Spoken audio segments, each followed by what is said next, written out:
Well, g'day kids. Welcome to today's lesson. Today you have me, Professor Daniel Leach. I'm a professor of big words and I have a special interest project in words that end in shun, and particularly interested in 13-letter words that end in shun. And today we're going to be looking at one of those 13-letter words that ends in shun. And the reason that we're looking at big words at the moment is because, well, God's love for us is so big. So big. That there are some ways that God explained his love to us in the Bible. And one of those words Professor Kieran Deegan looked at with us last week, that was the word redemption. Also one that I'm particularly interested in, as it's a shun word. Today's shun word is justification. Justification. Justification. Justification. An example of this word justification in the Bible is Romans chapter 5 verse 1.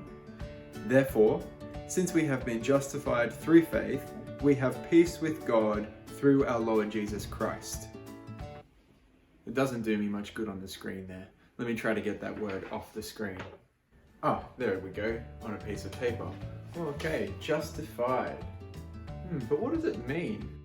At this point, it's probably worth recognizing that I know justified and justification are not the same word, but they come from the same word, and I like shun words. Anyway, back to the video.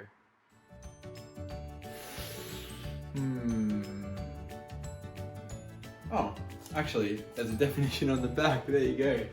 To be declared right in God's eyes.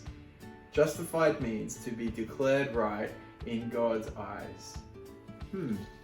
So it's actually kind of like courtroom language. A judge would stand in front of a court and they would declare somebody innocent or right based on the evidence. Oh, actually, you know what?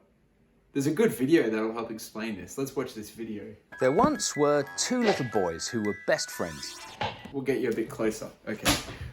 Two little boys who were best friends. They played together, went to school together, they even went to university together. They were inseparable, until their careers took them in very different directions. One became a lawyer, the other a criminal. As one was promoted to a judge, the other disappeared deeper and deeper into a life of crime. Eventually, the criminal was caught and sent to trial. On the fateful day in the courtroom, he came face to face with his old best friend, the judge. And so, the judge had a dilemma. He loved his friend, but he had to do justice. And so, he fined him the appropriate penalty for the offence. It was a huge fine. There was no way he could ever afford to pay what he owed. But then, the judge took off his robes, went down, stood with his friend, and wrote out a cheque covering the cost. He paid the penalty himself.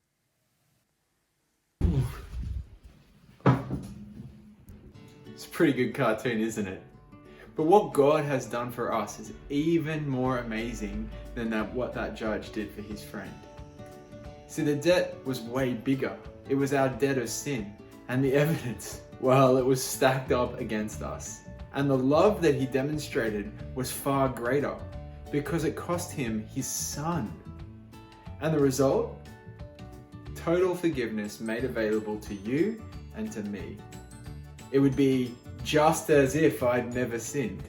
Ooh, that was clever, wasn't it? Just as if I'd, justified, just as if I'd. I told you I'd done some research into this stuff. Now the question is, how do we get justified? And our memory verse tells us, therefore, since we have been justified, how? Through faith. We have peace with God through our Lord Jesus Christ. So we get justified through faith. And faith means trusting in God and his word and turning from our sinful behavior.